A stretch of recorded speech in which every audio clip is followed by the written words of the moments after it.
तर सध्याचे आपण दृश्य बघतो या ठिकाणी मोठ्या प्रमाणात जल्लोष होताना आपल्याला बघायला मिळतोय। उदय तिमांडे सध्या आमचे प्रतिनिधी आपल्या सोबत आहेत। उदय, सध्या तुम्ही कुठे आहात, कशा प्रकारे जल्लोष बघायला मिळतोय? मी सध्या नागपूरच्या या लक्ष्मी भुवन चौकामध्ये आहे आणि भारताने ही मॅच जिंकल्यानंतर आपण इथं पाहतोय की नागपूरची तरुणाई जी आहे ती या लक्ष्मी भुवन चौकामध्ये एकत्रित आलेली आहे। फटाक्याची आतिषबाजी असेल, गुलालाची उधळण असेल आणि हाती तिरंगा घेऊन असं एकूणच दिवाळीसारखं सेलिब्रेशन जे आहे ते नागपूरमध्ये जे आहे ते क्रीडा प्रेमीकडून केलं जातं। आपण पाहतोय की आकाशामध्ये जे आहे ते अक्षरशः फटाक्यांची आतिषबाजी दिसतं। सर्वत्र भारताची तिरंगे जे आहेत आपल्याला इथं पाहायला मिळते आणि भारताचा आजचं जी चॅम्पियन्स ट्रॉफी होती ती भारताच्या अधिकाराचीच होती आणि ती भारताने मिळवली अशी भावना जी आहे ती क्रीडाप्रेमींकडून जी आहे ती व्यक्त केली जातं। क्रीडाप्रेमींशी संवाद साधण्याचा प्रयत्न करू। सगळेजण इथे पाहतो आपण की जल्लोषाच्या वातावरणामध्ये आहेत। मला सांग, हा जो विजय मिळाला हा तुला अपेक्षित होता का? कोणाला मॅन ऑफ द मॅच मिळाला पाहिजे? हा, अपेक्षित होता। मला खूप आनंद झाला आपला भारत जिंकला म्हणून।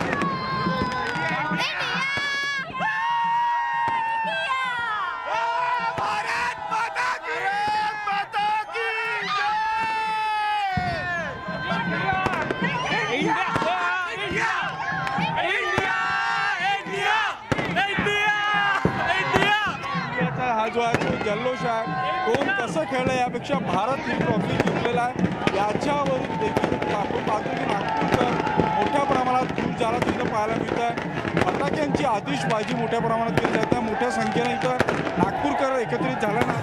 निश्चित उदय, अक्षरशः नागपूरमध्ये दिवाळी साजरी होताना आपल्याला बघायला मिळते। आपण जाऊयात दादरमध्ये, आमचे प्रतिनिधी कृष्णा आवटी सध्या आहेत। कृष्ण, सध्या तिकडे काय उत्साह बघायला मिळतोय, कशा प्रकारे आनंद साजरा केला जातोय? नक्कीच पाहू शकतो आपण जे आहे भारत आज विजयी मिळाला, असं घवघवीत यश जे आहे भारताला मिळालं।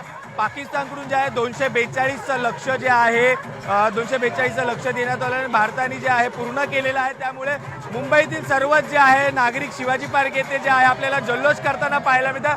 आपण पाहू शकतो दृश्यांमध्ये जे आहे अगदी चिमुकल्यांपासून ते त्यांच्या आजी असतील, त्यांची आई असतील, सर्वच जे आहे एकत्र त्यांच्याशी थेट जाणून घ्यावं काय नक्की त्यांची भावना आहे। काय भावना आहे तुमची? आज भारत जिंकलेला आहे। एकदम मस्त भावना आहेत आणि आम्हाला खूप खूप आनंद झालाय। भारताला कशा प्रकारे तुम्ही शुभेच्छा द्याल?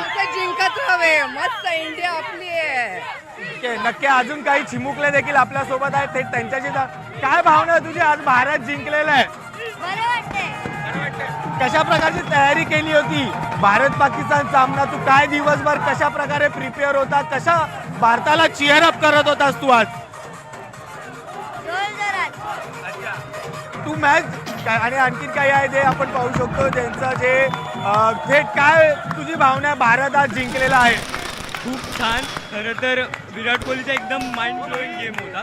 खरं तर इतक्या अंडर प्रेशरमध्ये पाठीमागची मॅच गेलेली सेकंड युनिटमध्ये, पण तरी पण आता या मॅचमध्ये सुंदररित्या इंडिया खेळलेला आहे आणि पुन्हा एकदा डॉमिनन्स काय असतं हे सुंदररित्या दाखवलेलं आहे इंडियाने। त्यामुळे भारत माता की जय।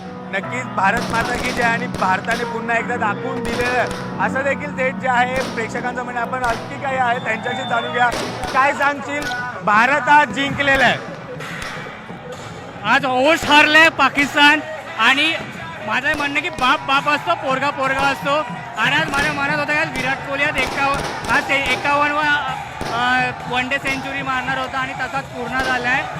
अजून सेमीफायनल गाठायचं आहे आणि आम्हाला जे पाहिजे होतं पाकिस्तान हरवायचं ते आज पूर्ण झालेलं आहे। तेव्हा चॅम्पियन्स ट्रॉफी होती 2017ला, तेव्हा देखील भारत पाकिस्तान सामना पार पडला होता, भारताला हार पत्करावी लागली होती, पण आज भारत जिंकलेला आहे। त्याचा आज बदला पूर्ण झालेला आहे। 2017चा जो बदला होता तो आज पूर्ण झालेला आहे आणि मेन म्हणजे विराट कोहलीने आज जो बदल्याचा सूर आहे तरी या सामन्यातच घेतलाय आणि आनंद होता की आपण आयोजकला हरवलंय। बाप असतो, बेटा असतो। आपण पाहू शकतो 2017ला ज्या प्रकारे भारताला पाकिस्तानकडून हार पत्करावी लागली, त्याच प्रकारे आज भारताने त्याचा बदला पूर्ण केलेला आहे आणि एकीकडे संपूर्ण जे विराट कोहलीने जे शतक पार करून जे आहे बदला घेतला असं देखील या प्रेक्षकांचं म्हणणं आहे आपल्याला पाहायला मिळतंय। निश्चित कृष्णा, मुंबईकरांच्या आनंदाला कुठेही सीमा राहिलेली नाही, अगदी दृश्यांमधून सुद्धा बघायला मिळत आहे.